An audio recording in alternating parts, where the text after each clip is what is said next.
Good morning बच्चों, मेरा नाम है निधि और आज मैं आपको कराने जा रही हूँ आपकी वर्कशीट नंबर 50 विषय विज्ञान कक्षा 9। हमारी डेट 2 नवंबर के लिए। तो चलिए शुरू करते हैं। हम पढ़ रहे थे उत्तक के बारे में। तो अब तक हमने पढ़ा था जो पौधे हैं उनमें कैसे जो टिश्यूज होते हैं, उत्तक होते हैं, वो किस किस तरह के होते हैं। आज हम पढ़ेंगे जंतु उत्तक के बारे में।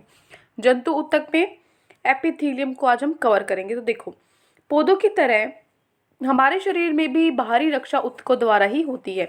हमारे या हम हैं या फिर एनिमल्स जानवर हैं, तो इनमें कैसे रक्षा होती है। अब तक तो हमने पौधों के बारे में पढ़ा, हमारे अंदर कैसे प्रोटेक्शन जो रक्षा होती है कैसी होती है। देखो, जंतुओं के शरीर को ढकने या बाहरी रक्षा प्रदान करने के लिए इनमें एपिथीलियमी उत्तक होते हैं। कौन से उत्तक होते हैं?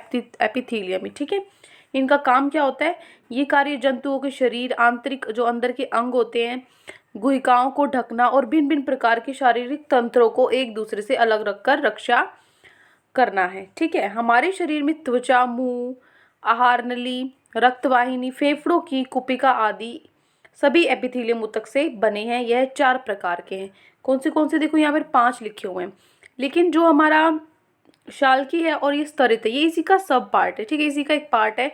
यहाँ पे अलग अलग लिखा है लेकिन ये इसी का एक पार्ट है। तो इसको एक काउंट करेंगे तो ये हो गया 1 2 3 4। तो कौन सा?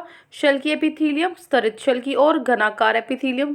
तीसरा है स्तंभी एपिथेलियम और फिर है ग्रंथिल एपिथेलियम। तो सबसे पहले देखो, शल्की एपिथेलियम। शल्की एपिथेलियम तथा स्तरित शल्की एपिथेलियम, इनकी जो कोशिकाएं होती है बहुत पतली और चपटी होती है तथा इनका कोमल अस्तर का निर्माण करती हैं, जिसके रक्तवाहिनी, फेफड़ों की कोशिकाओं की विसरण करने वाली सतह, आहार नली तथा मुंह का अस्तर आदि।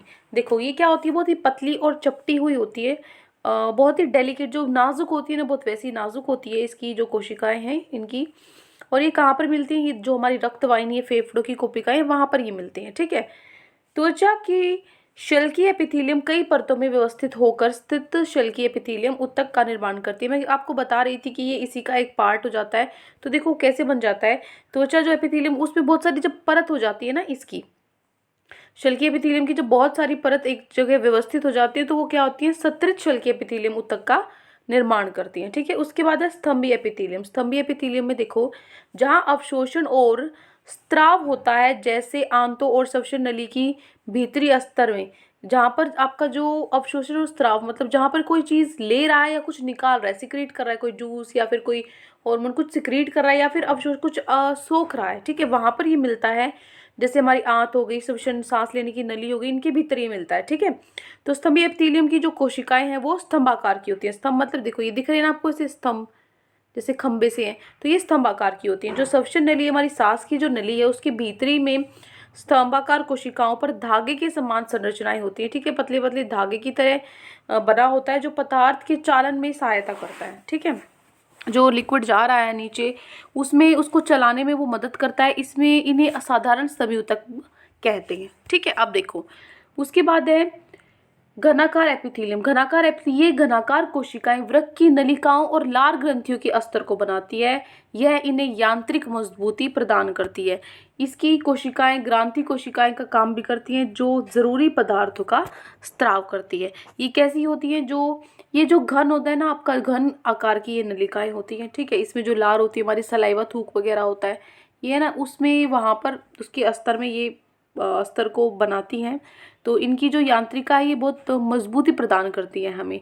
और ये जो कोशिकाएं हैं ये ग्रंथि का भी काम करती हैं, जो जरूरी जरूरी चीज़ें होती है उनका क्या करती है? स्त्राव करती है। ठीक है, निकालती है। ग्रंथिल एपिथेलियम देखो, ये कभी कभी घनाकार एपिथेलियम ऊतक जब कुछ भाग अंदर, मतलब इन्हीं का भाग, जो ये भाग है, जब ये मुड़ जाते हैं और अंदर की तरफ मुड़ जाते हैं तो बहुकोशिकाएं ग्रंथि का निर्माण करते हैं, जो क्या करते हैं? बहुत सारे पदार्थ निकालते हैं, जैसे पसीना, संश्लेषण, अक्षु, आंसू वगैरह, ये सब निकालते हैं। ठीक है, तो ये 4 हमारी क्या थी? ग्रंथियां थी, सॉरी ग्रंथि कह रही, एपिथेलियम ऊतक थे ये। तो अब हमारे आते हैं प्रश्न उत्तर। तो पहला आज का प्रश्न है हमारा, एपिथेलियम ऊतक के कार्य क्या होते हैं या कहाँ पर स्थित होते हैं? एपिथेलियम ऊतक के कार्य और कहाँ उपस्थित होती है। देखो, कार्य क्या होता है?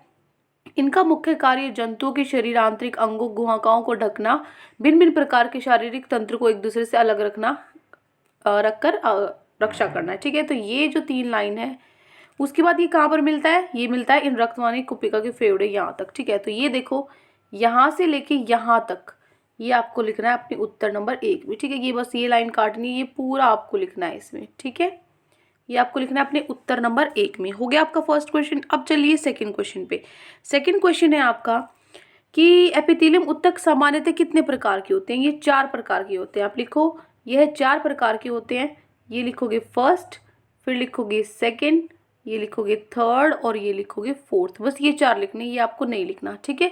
ये 4 लिखोगे, ये लिखकर ये 4 प्रकार के होते हैं, 1 2 3 4 डाल के लिखोगे, ठीक है। ये हो गया आपका उत्तर नंबर 2। अब चलिए प्रश्न नंबर 3 पे। प्रश्न 3, स्तंभीय एपिथेलियम ऊतक कहाँ स्थित होता है, इसका कार्य क्या है। कहाँ होता है स्तंभीय एपिथेलियम, देखो, और इसका काम क्या है। लिखोगे जहाँ अवशोषण और स्राव की जैसे हमारी नली होती है, सांस की नली होती है, यहाँ पर पाए जाते हैं, ठीक है। उसके बाद उसने पूछा उसका काम क्या होता है, तो ये दोनों पॉइंट्स आपको लिखने हैं, ठीक है। तो ये हो गया आपका उत्तर नंबर 3। ये वाली लाइन नहीं लिखनी बेटा, इसको काट दो, ठीक है। जो मैंने अंडरलाइन नहीं किया इसको काट दो। जो मैंने सिर्फ इसमें अंडरलाइन किया हुआ ये हो गया आपका उत्तर नंबर 3, ठीक है। उसके बाद है आपका उत्तर नंबर 4, ग्रंथिल और घनाकार ऊतकों के अंतर ज्ञात कीजिए। तो ये पूरे पॉइंट आपको इसमें लिखने, ये पॉइंट और ये पॉइंट, ठीक है। ये पूरा बॉक्स और ये पूरा बॉक्स, ये आपको लिखना है उत्तर नंबर 4 में। तो ये 4 क्वेश्चंस आज आपकी वर्कशीट में गिवन थे। आई होप आपको अच्छे से समझ में आ गए होंगे। बहुत ही ईजी है, बस इन चारों के नाम याद रखने हैं और ये देखना है कि उनका काम क्या क्या है और कहाँ कहाँ पर है, ठीक है। बहुत ईजी है, एक बार रिवाइज करोगे 2 बार इसको तो अच्छे से हो जाएगा, ओके। लेकिन फिर भी कोई भी डाउट है आपको पूरी वर्कशीट में तो कमेंट सेक्शन में आप हमसे पूछ सकते हैं और हमारी वीडियो को सब्सक्राइब भी कर सकते हैं। Thank you and have a great day.